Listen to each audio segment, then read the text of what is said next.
Hi dears, welcome to ശ്രീസ് നാവിൽ തൊട്ടു മനസ്സിൽ തൊട്ടു. സജന ഫിറോസ് ആദ്യകാലങ്ങളിൽ ടെലിവിഷൻ അവതാരകനായിരുന്നു. പിന്നെ ഈ കപ്പിള് ഏറ്റവും കൂടുതൽ ശ്രദ്ധ നേടുന്നത് ബിഗ് ബോസിലൂടെയാണ്. അവരതിൽ നിറഞ്ഞു നിന്നു. ബിഗ് ബോസിൽ അവർ നിയമം തെറ്റിച്ചതിൻ്റെ ഭാഗമായിട്ട് പുറത്താവുന്നു. അതേ തുടർന്ന് അവർ ഒരുപാട് സെലിബ്രിറ്റി ലെവലിലുള്ള ഇൻ്റർവ്യൂകൾ കൊടുക്കുന്നു. അവർ മാതൃകാ ദമ്പതികളായിട്ട് നിറഞ്ഞു നിൽക്കുന്നു, പുതിയ വീട് വയ്ക്കുന്നു, ഹൗസ് വാമിങ്, അങ്ങനെ അവരുടെ ജീവിതത്തിലെ എല്ലാ കാര്യങ്ങളും അവർ നമ്മൾ ചാനലിലൂടെ കാണുന്നുണ്ട്. പെട്ടെന്നൊരു ദിവസം സജന വരികയാണ്, ഞാൻ ഡിവോഴ്സായി, ഞങ്ങൾ പരസ്പരം ബഹുമാനത്തോടെ പിരിഞ്ഞു, ഞങ്ങൾ പരസ്പരം അങ്ങോട്ടും ഇങ്ങോട്ടും ഒരു അലിഗേഷനും ഇല്ല, നല്ല ഫ്രണ്ട്സായിട്ട് തന്നെ പിരിഞ്ഞു. സെയിം ഇത് തന്നെ ഫിറോസും ആവർത്തിക്കുന്നു, ഞങ്ങൾ ഗുഡ് ഫ്രണ്ട്സാണ്. അത് കഴിഞ്ഞ് പെട്ടെന്നൊരു ദിവസം ഫിറോസ് ചില ക്ലൂ, അതായത് ഒരു ഇൻ്റർവ്യൂവിനൊക്കെ കൊടുക്കുമ്പോൾ താൻ വേണ്ട രീതിയിൽ ഭാര്യയ്ക്ക് സ്വാതന്ത്ര്യം കൊടുത്തിരുന്നു, അങ്ങനെയുള്ള രീതിയിലൊക്കെ ഒരു ഇൻ്റർവ്യൂ അയാൾ കൊടുക്കുന്നത്. നമുക്കതൊന്ന് കേട്ടിട്ട് വരാം. ശരിക്കും ഞാൻ കൊടുത്തൊരു ഫ്രീഡം എന്ന് പറയുന്നത് ഇപ്പം നിങ്ങൾ ഞാൻ കൊടുത്ത ഫ്രീഡമാണ് നിങ്ങൾ കണ്ടത്, കാണുന്നത് ഒരു പരിധി വരെ നിങ്ങൾ കാണുന്നത്. അപ്പോൾ എന്നോടൊപ്പം ബിഗ് ബോസ് എന്നൊരു പ്ലാറ്റ്ഫോമിൽ വരുന്നതും ഡാൻസ് ചെയ്യുന്നതും അദ്ദേഹം അഭിനയിക്കുന്നതും സീരിയലിൽ അഭിനയിക്കുന്നതും ഒക്കെയായ, അതായത് ഒരു സാധാരണ മനുഷ്യന് കൊടുക്കുന്ന സ്വാതന്ത്ര്യം അതൊക്കെയാണെന്നാണ് ഞാൻ വിശ്വസിക്കുന്നത്. അതിനകത്തൊന്ന് ഇടപെട്ടോട്ടെ. കൊടുക്കുക എന്ന് പറയുമ്പോൾ അതൊരു തെറ്റായ പ്രയോഗമല്ലേ എന്നുള്ളത് ഫിറോസെ. കൊടുക്കുക എന്ന് പറഞ്ഞാൽ ആ വാക്ക് തെറ്റാണെങ്കിലും ആ വികാരത്തിന് തെറ്റില്ല. കാരണം എന്ന് പറയുന്നത് നമ്മൾ സാധാരണ നമ്മൾ ഒരു വിവാഹം എന്ന് പറയുമ്പോഴത്തേക്ക് ഭർത്താവ് ഒന്നും നോക്കാതെ ഇരുന്നിട്ട് സ്വന്തമായി ഇറങ്ങിപ്പോയി ഓരോ കാര്യങ്ങൾ ചെയ്യുന്നതല്ലല്ലോ. അപ്പം നമ്മൾ അദ്ദേഹത്തിന് തിരിച്ചു എനിക്കും കൊടുക്കുക എന്നുള്ളത് അദ്ദേഹത്തിന് ഉപയോഗിക്കാൻ പറ്റും. അപ്പം ഞാൻ കൊടുക്കണം, അല്ലെ എനിക്ക് പറയാം കുഞ്ഞ് ഇവിടെ ഇരിക്കുകയാണ്, കുഞ്ഞിൻ്റെ പണികൾ നോക്കാൻ എന്നെ കൊണ്ട് പറ്റില്ല, നിനക്ക് ആ പ്രോഗ്രാമിന് പോകാൻ പറ്റില്ല, എനിക്കിവിടെ കുഞ്ഞിനെ നോക്കിക്കൊണ്ടിരിക്കാൻ പറ്റില്ല, എനിക്ക് വേറെ പരിപാടിയുണ്ട് എന്ന് പറഞ്ഞിട്ട് എനിക്ക് വേണമെങ്കിൽ പറയാം. അപ്പം ഫ്രിക്ഷൻ ഉണ്ടാവും, അത് ഒഴിവാക്കാൻ പറ്റും. അപ്പം ഞാൻ അതെന്തോ എന്ന് പറയും, ഇപ്പം എൻ്റെ പ്രോഗ്രാം പോലും ഞാൻ മാറ്റി വെച്ചിട്ട് കുഞ്ഞിനെ നോക്കിയിട്ട് പറയും നീ അത് പോയി ചെയ്യൂ, അത് കൊടുക്കലാണ്. ഇതിൽ അദ്ദേഹം പറയുന്നത് താൻ ഭാര്യയ്ക്ക് സ്വാതന്ത്ര്യം കൊടുത്തില്ലെങ്കിൽ ഞങ്ങൾ ബിഗ് ബോസ് എന്നുള്ള ഒരു വലിയ ഷോയിൽ വരില്ലായിരുന്നല്ലോ. അപ്പോൾ ഈ കൊടുക്കുക എന്നുള്ള വാക്കിനെ ഇൻ്റർവ്യൂ ചെയ്യുന്ന ആളെ ചോദ്യം ചെയ്തപ്പോൾ പറയുന്നുണ്ട്, ഒരു ഫാമിലി എന്നുള്ള എസ്റ്റാബ്ലിഷ്മെൻറ്റിൽ മ്യൂച്വൽ കൺസെൻറ്റ് ഇല്ലാതെ ഭാര്യയ്ക്കോ ഭർത്താവിനോ സ്വതന്ത്രമായിട്ട് ഇറങ്ങിപ്പോകാനായിട്ട് പറ്റില്ല.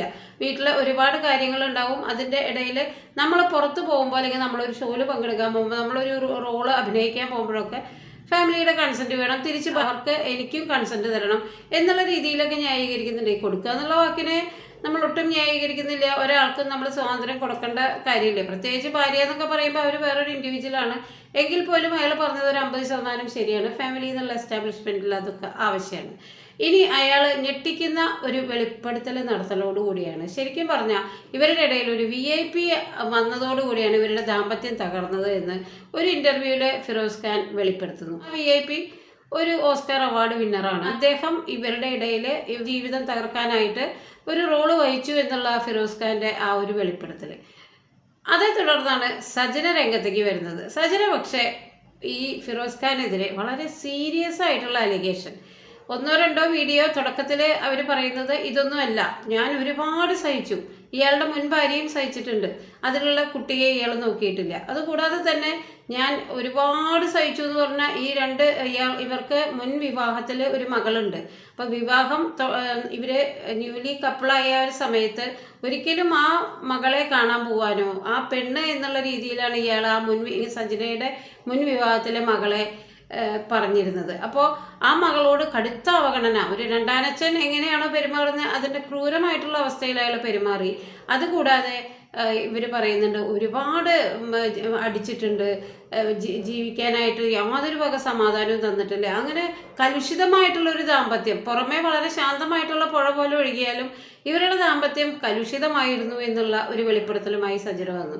അതിൽ കുറച്ചും കൂടി ഫർദറായിട്ട് അവർ ഒരു മോശം അലിഗേഷൻ ഉന്നയിക്കുന്നുണ്ട്. അതായത് അയാളുടെ ആദ്യത്തെ ഭാര്യയിലെ മകളുടെ പ്രായമുള്ള ഒരു കുട്ടിയെ ഉപദ്രവിച്ചു എന്നും അതിൽ അയാൾ ശരിക്കും പറഞ്ഞാൽ പോക്സോ കേസ് കൊടുക്കാനുള്ള വകുപ്പുണ്ട് എന്നുള്ള രീതിയിലൊക്കെ സജന കുറച്ച് കാര്യങ്ങൾ പറയുന്നുണ്ട്.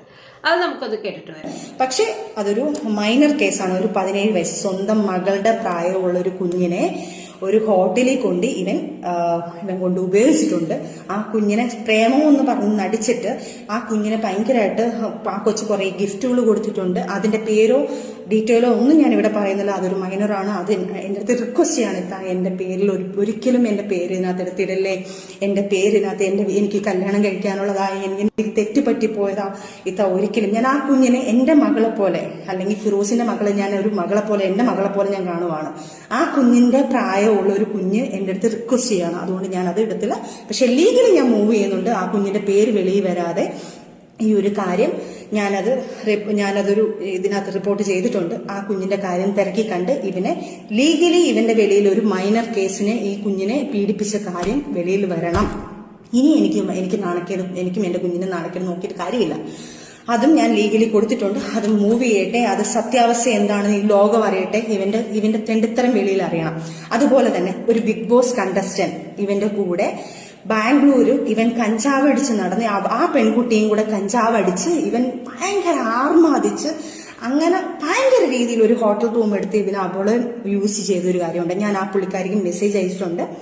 ഞാൻ ആ പുള്ളിക്കാരിയുടെ ഡീറ്റെയിൽ ഇപ്പം പറയാതെ ഞാൻ പുള്ളിക്കാരിയോട് സംസാരിക്കണം. എനിക്ക് ഡീറ്റെയിൽ വേണം, ഞാൻ കാര്യങ്ങൾ പറയാം. പുള്ളിക്കാരിയുടെ പുള്ളിക്കാരി മാപ്പെന്ന് പറയട്ടെ. അല്ലെങ്കിൽ എന്നെ വിളിച്ചിട്ടില്ലെങ്കിൽ ആ പുള്ളിക്കാരി ആരാണെന്നും ആ ബിഗ് ബോസ് കണ്ടസ്റ്റന്റ് എന്നറിഞ്ഞ ആരാണെന്നും ഞാൻ ഇനിയും പറയും. അത് ആ പുള്ളിക്കാരിയും കൂടെ ഞാൻ വെളിയിലെടുത്തിടേണ്ട ഒരു വരും. അതേപോലെ തന്നെ ഒരു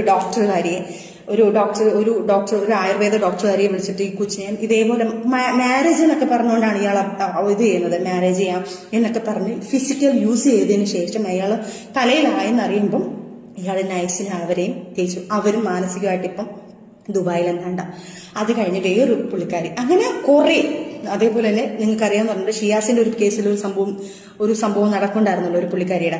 ആ പുള്ളിക്കാരിയായിട്ട് ഇയാളും ഭയങ്കര അഫെയർ ആയിരുന്നു. അതും ഞാൻ കണ്ടുപിടിച്ചിട്ടുള്ളതാണ്, ആ കഥയിലുള്ളതാണ് തന്നെയാണ്. ആ പുള്ളിക്കാരി ഇതുപോലെ തന്നെയാണ് ഈ കാര്യങ്ങളൊക്കെ വന്നിട്ടുണ്ട്. അങ്ങനെ ഒരു ഈ വീഡിയോയിൽ സജന പറയുന്നത് 3-4 സ്ത്രീകളുമായിട്ട് അയാളുടെ അവിഹിത ബന്ധത്തിനെ പറ്റിയാണ്. അപ്പോൾ ഇവൻ എന്നൊക്കെയാണ് അതിൽ അവർ ശരിക്കും ഭർത്താവിനെ പ്രൊനൗൺസ് ചെയ്യണത്. ആ ബന്ധത്തിന്റെ ആ എല്ലാ ഊഷ്മളതയും നഷ്ടപ്പെട്ടു എന്നാണ്. രണ്ടുപേരും ശത്രുക്കളുടെ പോലെ, തുടക്കത്തിൽ ഫ്രണ്ട്സാണ്, ഞങ്ങൾ ഒരു അലിഗേഷനും ഇല്ലാതെ പിരിയാണെന്നൊക്കെ പറഞ്ഞ ആളുകൾ ഈ VIP-യുടെ പേര് ഫിറോസ് ഇട്ടതോട് കൂടിയിട്ട് അത് ഒന്നും സത്യമല്ല, ഒരിക്കലും അങ്ങനെ ഒരു അഫെയർ ഇല്ല, അദ്ദേഹം എൻ്റെ നല്ല സുഹൃത്താണ്. പിന്നെ ഫിറോസിനെ പറ്റി ഒരു അഫെയറിൻ്റെ ഒരു എന്താ പറയുക, ഒരു മാല തന്നെ, ഒരു അലിഗേഷൻ്റെ ഒരു വലിയ മാല തന്നെ അയാളുടെ കഴുത്തിലിടുന്നുണ്ട്. അത് ഒട്ടും സത്യമാവാതിരിക്കാൻ തരമില്ല. കാരണം ഇവർ ഇത്ര കൃത്യമായിട്ട് പറയുമ്പോൾ അതിനെതിരെ ഞാൻ കേസ് കൊടുക്കുന്നു എന്നുള്ള രീതിയിലൊക്കെ അവർ കേസുമായിട്ട് മുന്നോട്ട് പോകാൻ ശ്രമിക്കുന്നു. അങ്ങനെ ഇരിക്കുമ്പോഴാണ് ഈ VIP ആയിട്ടുള്ള ബന്ധങ്ങളുടെ ചില ക്ലൂകൾ അവർ ഇൻസ്റ്റാഗ്രാമിലൂടെ അവരുടെ സ്റ്റോറിയിലൂടെയൊക്കെ ഇടാൻ തുടങ്ങിയത്. അവർ പ്രണയത്തിലാണ്. പിന്നെ അവർ കൂടുതൽ ആക്റ്റീവായി. ഈ വിവാഹത്തിൽ നിന്ന് പുറത്ത് കടന്നതോടുകൂടി ഏറ്റവും അധികം പ്രത്യേകമായിട്ട് നമ്മൾ ശ്രദ്ധിക്കുന്നത് സജന എല്ലാ ഷോകളിലും നിറഞ്ഞു നിൽക്കുകയാണ്. വളരെ വെൽ ഡ്രസ്ഡ് ആയിട്ട് ഓവർ മേക്കപ്പോട് കൂടി അവരിങ്ങനെ എന്താ പറയുക, സ്ക്രീൻ നിറഞ്ഞു നിൽക്കുകയാണ്. ഒരുപാട് ഷോകളുടെ ഭാഗമായിട്ട് അവർ എപ്പോഴും നമ്മൾ എപ്പോൾ ചാനലെടുത്താലും അതിൽ സജന നൂറുണ്ടാവും. എന്തായാലും ഒരു ബന്ധത്തിൽ നിന്ന്, ഒരു ടോക്സിക് ആയിട്ടുള്ള റിലേഷനിൽ നിന്ന് ഒരു സ്ത്രീ സ്വതന്ത്രയാവുമ്പോൾ അവളുടെ സൗന്ദര്യം മുഴുവൻ പുറത്തു വരുമെന്നുള്ള രീതിയിലായിരുന്നു പിന്നെ അവരെ കാണുമ്പോഴൊക്കെ എനിക്ക് തോന്നിയിട്ടുള്ളത്. അത്രമാത്രം. കാരണം അതുവരെ അവരനുഭവിച്ച ഒരുപാട് നെഗറ്റീവ്സ് അതിലുണ്ടാവാം. ഇനി ഇത് പുതിയ ബന്ധത്തിലേക്ക് അവർ കാലൂനി അവർ പ്രണയത്തിലാണ് എന്നുള്ള രീതിയിലൊക്കെ അവരുടെ സ്റ്റോറി, അത് ഇന്നലെ അവർ ഇൻസ്റ്റാഗ്രാമിൽ അവരുടെ സ്റ്റോറി ഇട്ടിട്ടുണ്ട്. അവർ 9 വീക്സ് പ്രഗ്നൻ്റ് ആണ്. അതിൻ്റെ കൂടെ അവർ ഒരു VIP-യുടെ അവരുടെയും കൂടിയിട്ടുള്ള ഒരു ഫോട്ടോവും ഇട്ടിട്ടുണ്ട്. അപ്പോൾ ഓസ്കാർ വിന്നറായിട്ടുള്ള VIP-യുടെ കൂടെയുള്ള അവരുടെ ഫോട്ടോ. ഇനി ഇതിലെ പ്രധാനപ്പെട്ട ഒരു കാര്യം, VIP വിവാഹിതനാണ്, ഓൾറെഡി വിവാഹിതനാണ്. വർഷങ്ങൾക്ക് മുമ്പ് അതിൽ മുതിർന്ന 2 കുട്ടികളുണ്ട്. അങ്ങനെ ഇരിക്കെ അയാളുടെ ആ വിവാഹത്തിനെ കുറച്ചും കൂടി എന്താ പറയുക, വളരെ മോശമാക്കാനുള്ള രീതിയിൽ പബ്ലിക്കായിട്ട് ഇവരിങ്ങനെ ഒരു സ്റ്റോറി ഇട്ടതിൻ്റെ ഏറ്റവും പ്രധാനപ്പെട്ട ഒരു കാരണം, താൻ ഭർത്താവിൽ നിന്ന് പിരിഞ്ഞിരിക്കുമ്പോഴാണ് ഇവർ പ്രഗ്നൻ്റ് ആവുന്നത്. തീർച്ചയായിട്ടും അതിന് ഉത്തരവാദിയായിട്ടുള്ള ഒരു വലിയ VIP സ്ഥാനത്തുള്ള ഒരാളാണ് എന്ന് എല്ലാവരെയും അറിയിക്കുക എന്നുള്ളത് അവരുടെ ഇപ്പോഴത്തെ ഒരു ആവശ്യമാണ്. ഒരു അവിഹിത ഗർഭം ചുമക്കാനായിട്ട് താല്പര്യമില്ലാത്തത് കൊണ്ട് തന്നെ അതിൻ്റെ ഉത്തരവാദിയായിട്ടുള്ള ആളെ അവർ പബ്ലിക്കായിട്ട് കാണിച്ചു എന്നുള്ളതാണ്. ഒരു സ്ത്രീയുടെ ഏറ്റവും പ്രധാനപ്പെട്ട ബുദ്ധി അവിടെയാണ്. കാരണം ഇനി നാളെ പറയരുതല്ലോ, ഇപ്പം ഇത് അയാളുടെ ആ ഒരു സ്റ്റാറ്റസിനെ അല്ലെങ്കിൽ ആ സ്റ്റാറ്റസ് കോ മാനിച്ച് അത് വളരെ രഹസ്യമായിട്ട് സൂക്ഷിച്ചു കഴിഞ്ഞാൽ അവസാനം വിഡ്ഢിയാവുക ഇവരാണെന്ന് ഇവർക്കറിയാം. എന്തായാലും ഇവർ 3ാമത് ഗർഭിണിയാണ്. ഇവർ ഓൾറെഡി മുൻ വിവാഹത്തിലൊരു മകള്, ഫിറോസ് ഖാൻ്റെ ബന്ധത്തിലൊരു മകൻ, 3ാമതൊരു കുഞ്ഞിൻ്റെ അമ്മയാവും പോകുന്നത്. അവർ വളരെ ഹാപ്പി ആയിട്ട് ഒരു മ്യൂസിക്കൊക്കെ ഇട്ടിട്ട് സ്റ്റോറി ഇട്ടുണ്ട്. എന്തായാലും ഇതിനെ ഏറ്റവും അധികം ബാധിക്കുക തീർച്ചയായിട്ടും ആ VIP-യുടെ കുടുംബജീവിതം. പിന്നെ ഇവർ ഫിറോസ് ഖാൻ എന്ന് പറഞ്ഞ ആ വ്യക്തി ഒരു കുടുംബം എന്നുള്ള ആ എസ്റ്റാബ്ലിഷ്മെൻറ്റിൻ്റെ ഉള്ളിൽ നിന്ന് ഇറങ്ങിപ്പോയി. തീർച്ചയായിട്ടും അയാൾക്കൊരു കുടുംബം ഇല്ലാതെയായി. ഇനി മക്കളെ കാണണമെങ്കിൽ ഇവരുടെ കസ്റ്റഡിയിലാണ് മക്കൾ. പ്രൈം കസ്റ്റഡി എന്ന് പറയുന്നത് മദറാണല്ലോ. അപ്പോൾ ഇവരുടെ കസ്റ്റഡിയെ മാനിച്ച് കോടതി വിട്ടുകൊടുത്ത മക്കളെ കൃത്യമായിട്ടുള്ള ഇടവേളകളിൽ കോടതിയുടെ കൺസെൻറ്റോട് കൂടിയാണ് അവർക്ക് കാണാൻ പറ്റുള്ളൂ. അപ്പോൾ ഫിറോസ് ഖാന് ആക്ച്വലി ഒരു കുടുംബം ഇല്ലാതെയായി. അതിലയാൾ പൊട്ടനും പോയി മണ്ടനും പോയി ബോട്ടും കിട്ടിയ ഇലസാന്നായിരിക്കാം.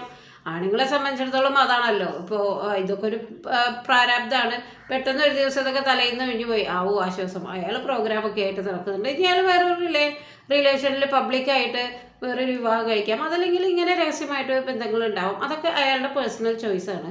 എങ്കിൽ പോലും ഒരു വ്യക്തിയെ ഒരു കുടുംബത്തിൽ നിന്ന് ഇറക്കി വിട്ട പോലെ അയാളിപ്പോൾ കുടുംബമില്ലാതെ സ്വതന്ത്രമായിട്ട് ജീവിക്കുന്നു.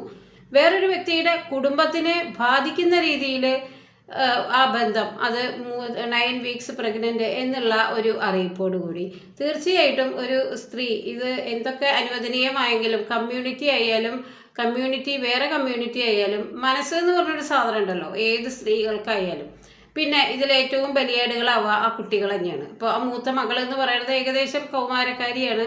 ഒരു കുട്ടികളുടെ ക്ലാസ്സിലൊക്കെ പോകുമ്പോൾ നിൻ്റെ അമ്മ ഇങ്ങനെ ഒരു സ്റ്റോറി ഇട്ടുണ്ട്, ഇതൊക്കെ വളരെ പബ്ലിക്കായിട്ട് വേഗം പടരുമല്ലോ. അപ്പോൾ തീർച്ചയായിട്ടും കുട്ടികളും ഇതിനൊക്കെ അറിയുന്നുണ്ടാവും. അപ്പോൾ ക്ലാസ്മേറ്റ്സിൻ്റെ ചോദ്യത്തിന് മുമ്പിൽ, അധ്യാപകരുടെ ചോദ്യത്തിന് മുമ്പിൽ അധ്യാപകർ ചോദിക്കില്ലായിരിക്കാം. എങ്കിൽ പോലും ആ കുട്ടി ഫേസ് ചെയ്യണ അവളുടെ ഈ പ്രധാനപ്പെട്ട ഒരു ഏജ്, അതായത് അവളൊരു കൗമാരത്തിലേക്ക് കാലുരുന്ന ആ ഏജിൽ അവളുടേതായിട്ടുള്ള പല പ്രത്യേകതകളും ഹോർമോൺ ചേഞ്ചസൊക്കെ ഉള്ള ഒരു ഏജിൽ ഇങ്ങനെ അമ്മ മൂന്നാമതൊരു ബന്ധത്തിൻ്റെ അതും ഒരു പ്രഗ്നൻ്റ് ആയി എന്നുള്ള ആ ഒരു കാര്യം പബ്ലിഷ് ആക്കുമ്പോൾ അതൊക്കെ തീർച്ചയായിട്ടും ആ കുട്ടിയുടെ മാനസികാവസ്ഥയെ, പ്രത്യേകിച്ച് പിന്നെ ആ മകൻ്റെ ഉൾപ്പെടെയുള്ളവരുടെ മാനസികാവസ്ഥ. ഞാൻ പറഞ്ഞില്ലേ ഇങ്ങനെ ബന്ധങ്ങൾ പരസ്പരം ചില്ല് പോലെ തകർന്ന് പോകുമ്പോൾ ഇതിൽ ഉൾപ്പെടുന്ന കുട്ടികളുണ്ട്. അത് ജാതി മത ഭേദമന്യേ എല്ലാവരും ഈ ഡിവോഴ്സ് അല്ലെങ്കിൽ ആവേശത്തിൽ ഈ കുടുംബം എന്നുള്ള അതിനെ തകർത്തെറിയുമ്പോൾ പിന്നെ ആ സ്ത്രീയുടെ ഒരു ഇത് വെച്ച് നോക്കുമ്പോൾ അവരൊരുപാട് സഹിച്ചു.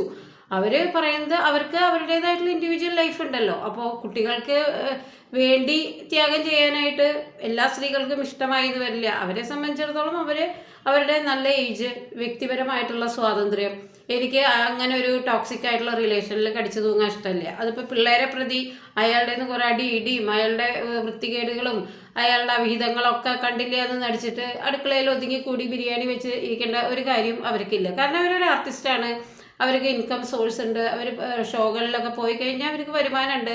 സ്വാഭാവികമായിട്ട് അവർക്ക് ഒരു കുടുംബം എന്നുള്ള അതിൽ കടിച്ചു തൂങ്ങാൻ താല്പര്യമില്ല. 2 കുട്ടികളെയും കൊണ്ട് അവർ സ്വതന്ത്രമായിട്ട് ജീവിക്കുന്നു. അതിൽ അവരുടെ കരിയറിനെ ഡെവലപ്പ് ചെയ്യുന്നു. അതിൻ്റെ ഭാഗമായിട്ട് അവരൊരു പ്രണയത്തിൽ പെടുന്നു. അതിൻ്റെ ആ ഒരു പ്രഗ്നൻസി അവർ റിവീൽ ചെയ്യുന്നു.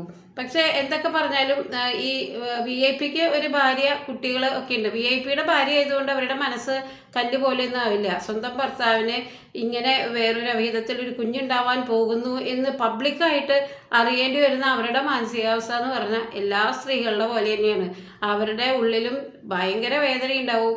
ആ 2 കുട്ടികളോ അവരും പഠിക്കുമ്പോൾ ഈ അച്ഛൻ ഇങ്ങനെ ഒരു റിലേഷനിൽ പെട്ടു എന്തൊക്കെയായാലും ശരിക്കും പറഞ്ഞാൽ വിവാഹബന്ധം കൃത്യമായിട്ട് നിയമപരമായിട്ട് ഇരിക്കുന്ന ഒരാളുമായിട്ട് ഇങ്ങനെ ഒരു അലയൻസിൽ ഏർപ്പെടുമ്പോൾ അത് പ്രത്യേകിച്ച് അതൊരു ഗർഭാവസ്ഥയിലേക്ക് എത്തുമ്പോൾ വേഗം തന്നെ ഞാൻ അങ്ങനെ അവിഹിത ഗർഭമല്ല, ഇതിന് നല്ല സെക്യൂർ ആയിട്ടുള്ള ഒരു VIP ഉണ്ട് എന്ന് കാണിക്കാനാണ് അവർ ആ സ്റ്റോറി ഇട്ടത്. ആ സ്റ്റോറി ഇട്ടതിലൂടെ അവരുടെ ജീവിതത്തിൽ ചെയ്ത തെറ്റെന്ന് പറയാൻ പറ്റില്ല. അത് അവരുടെ ഒരു സെക്യൂരിറ്റിക്ക് വേണ്ടിയാണ്. ഒരു സ്ത്രീ എന്നുള്ള നിലയിൽ നാളെ സമൂഹം ഇത് ആരുടെയാണെന്ന് ചോദ്യം ചെയ്യാതിരിക്കാൻ ഇത് ഇന്ന ആളുടെയാണെന്ന് അവർ റിവീൽ ചെയ്തെങ്കിലും അത് എത്രമാത്രം സമൂഹത്തിൽ പലരെയും ബാധിച്ചു എന്നുള്ളതാണ്.